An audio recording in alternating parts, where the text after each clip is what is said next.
Welcome to this explainer. Today we're diving straight into a truly profound idea from our source material. We're exploring the notion that the fear of death isn't some sort of human weakness or a glitch that needs to be cured. Actually, it's the absolute opposite. It's the very engine of our existence. So let's kick things off with a simple question. Do you truly not fear death? It's the exact kind of question that social media's highly polished, so-called spiritual mentors just love to answer with a smug no. We see it on our feeds all the time, right? Influencers claiming they've completely conquered the ultimate human anxiety.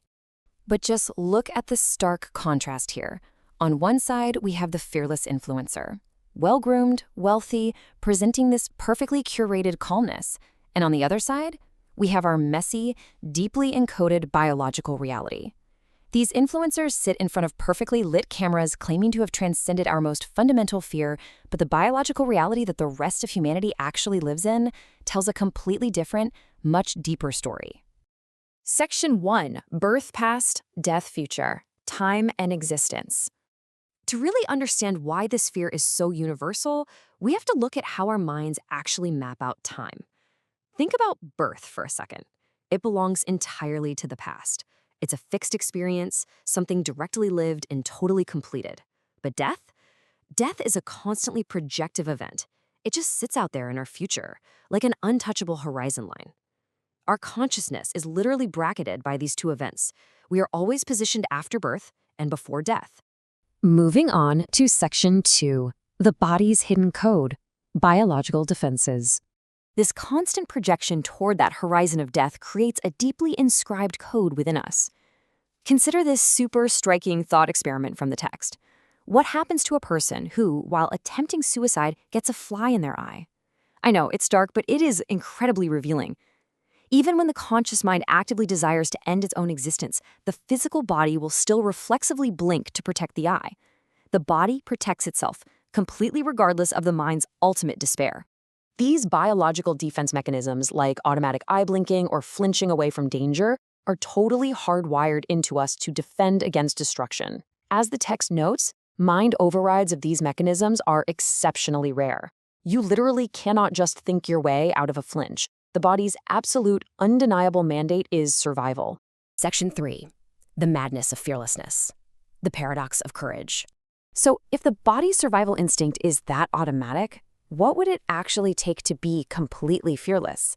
Well, according to the author, genuine fearlessness requires 3 profound shifts. Step 1, total liberation from all worldly tethers. Step 2, absolute indifference to conventions and appearances. And step 3, forms of madness in speech and attitude.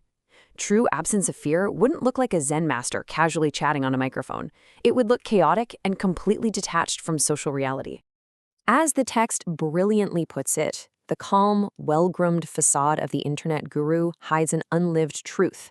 You certainly do not find raw, chaotic traits of fearlessness in a perfectly dressed influencer who deeply cares about camera angles and status.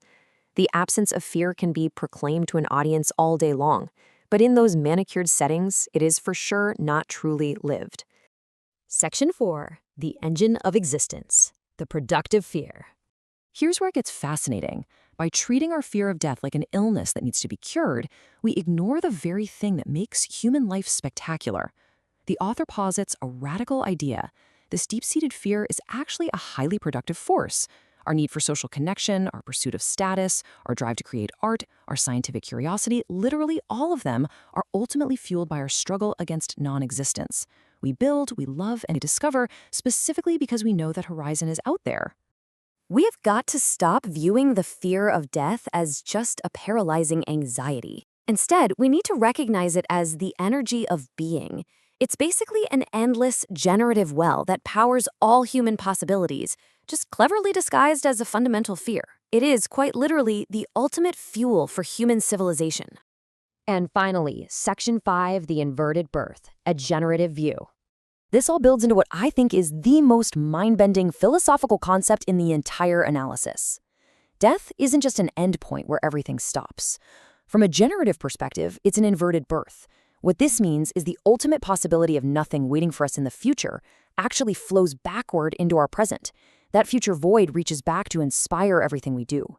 It literally births our present reality. So I'll leave you with a provocative question to chew on. Will you spend your life hiding from the horizon, or will you use its energy to build your present? Now that you know this universal fear isn't a weakness, but actually your ultimate creative engine, how will you harness it today? Thank you so much for joining me for this explainer. Go dive into that energy and let it build something incredible in your life.